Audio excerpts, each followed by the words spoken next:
Овал лица – это геометрия, которая определяет, выглядим мы молодо или не очень. Меня зовут Юлия Щербатова, я врач-косметолог, кандидат медицинских наук и главный врач клиники. И сегодня я расскажу, почему происходит деформация овала лица, что влияет на это и как вернуть красивый овал лица. Почему меняется овал лица с возрастом? Дело в том, что меняются не только мягкие ткани лица, кожа, мышцы, подкожная клетчатка, наши связки, но меняются и кости лица. А это как фундамент дома. Когда он становится не очень, то, естественно, меняется конфигурация всего дома. Точно то же самое происходит с лицом.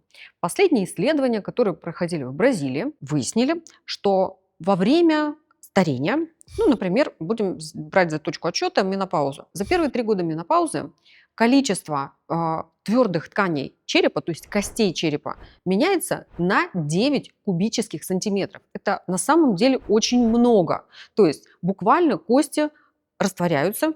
Если бы никак не занимались этим процессом, то ничего ему не препятствует. Становится больше глазницы, меняется высота скул, скуловых костей, меняется угол наклона и высота гребней нижней челюсти, верхней челюсти, зубы меняют свою конфигурацию, меняется прикус. И таким образом ткани, которые прикреплены связками к костям, стремятся за ними. Щечки проваливаются, внизу под нижней челюстью появляется гамачок, увеличивается высота кожной части верхней губы, связки, которые под глазом перемещаются вниз, и провисает нижнее веко, выползают какие-то мешки, грыжи. Точно так же и брови опускаются ниже, верхнее веко нависает.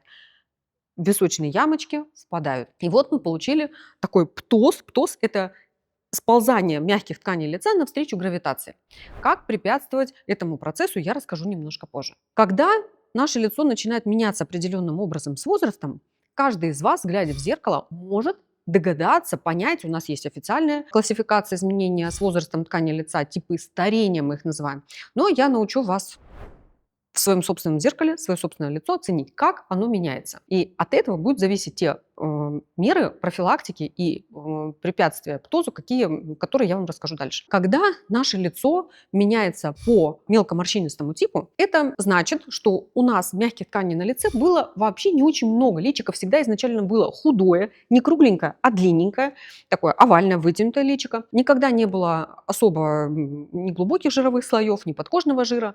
Оно было всегда таким худеньким. Косточки всегда были где-то рядом. Таким образом, кожа не получала достаточного питания и покрывается такая кожа мелкими морщинками довольно рано. Она начинает истончаться в очень молодом возрасте. И к возрасту менопаузы, переменопаузы уже, в общем-то, довольно она вся такая морщинистая, как печеное яблочко. Примерами такого мелкоморщинистого старения можно считать Ренату Литвинову и Одри Хёбберн. Следующий тип старения – это мускульный тип старения. Это люди, которые очень часто в своем геноме имеют азиатские корни, и это вообще азиатские народности. Они очень редко покрываются мелкими морщинками, у них очень хорошо развиты кости черепа, и вот до тех пор, пока морщины не появятся на лицах таких людей, вообще невозможно сказать порой, сколько им лет. Такие лица очень склонны к тому, что у них вокруг рта бывает сжатый ротик, бывают кисетные морщины, очень такие сжатые плотные челюсти, и у таких лиц очень часто меняется периорбитальная область, там много морщин в этой области. То есть буквально глазки прямо такие сморщиваются и уменьшается само глазное яблочко. В качестве примера я приведу Йоко Оно и, например, Светлану Светличную. Следующий тип старения – это тип старения деформационный. Очень неприятный, самый неприятный тип старения из всех, которые имеются. Потому что деформационный тип старения приводит к тому, что ткани лица изначально, они такие круглолицые эти люди, у них много мягких тканей, они очень такие бывают щекастенькие, у них часто еще в детстве нависает верхнее веко, у них под нижней челюстью всегда есть такой валичек, и найти, где косточки лица, в общем-то, довольно сложно. Мы знаем, что они где-то там есть. Так вот, деформационный тип старения очень нас подводит в молодом возрасте, способствует деформационному типу старения. Такие вещи, как набор веса, колебания веса, отеки, которые мы не лечим. И деформационный тип старения очень искажает лицо. То есть, как только человек начинает взрослеть, лицо предательски начинает плыть вниз, образуются довольно глубокие носогубные складки, образуются брыли, образуются мешки под глазами, нависает верхнее веко, как я уже сказала, и плывет вниз шея. Такие ткани очень мало имеют плотных коллагеновых структур, легко отекают, часто содержат избыточное количество жира, еще этот жир отекает, как губка. И примерами таких лиц я приведу Катрин Денев, Брижит Бардо. Эти девушки изначально были с уже, даже в очень юном возрасте, уже в деформационном типе старения. Что делать, если у вас деформационный тип старения? Первое. Бороться с отеками.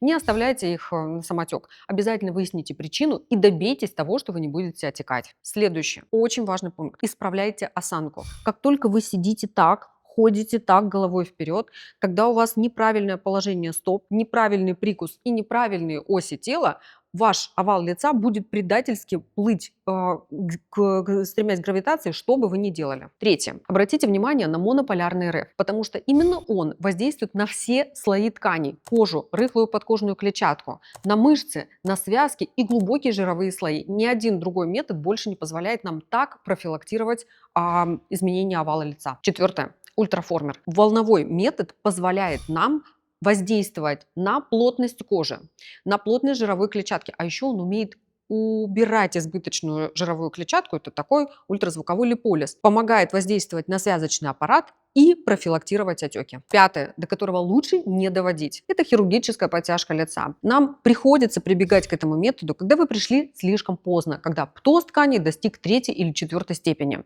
Выбора у нас нет, и тогда мы прибегаем к хирургическому методу лечения. А вот что точно я не рекомендую использовать при деформационном типе, это чрезмерное увлечение филлерами в надежде заполнить носогубные складки, морщины марионетки, борозду под глазом. Это приведет только к ухудшению ситуации, гарантированно. И нитевой лифтинг. Как бы это ни звучало, я знаю, что очень много поклонников, много мнений против, но для того, чтобы зафиксировать ткани лица в неподвижном состоянии, чтобы вызвать какой-то лифтинг, особенно долгосрочный, нам нужно иметь как минимум 2 неподвижные точки на лице. Но вы же понимаете, что их там нет, потому что каждый из вас хотя бы раз в жизни вешал белье на веревку. Если мы хотим зафиксировать какой-то вес, нам нужно 2 неподвижные точки. На лице их нет, поэтому нитевой лифтинг, мягко скажем, неэффективен. Или эффективен на очень короткий период времени. В моей клинике я и мои коллеги не используем этот метод и не будем использовать, не считаем эффективным.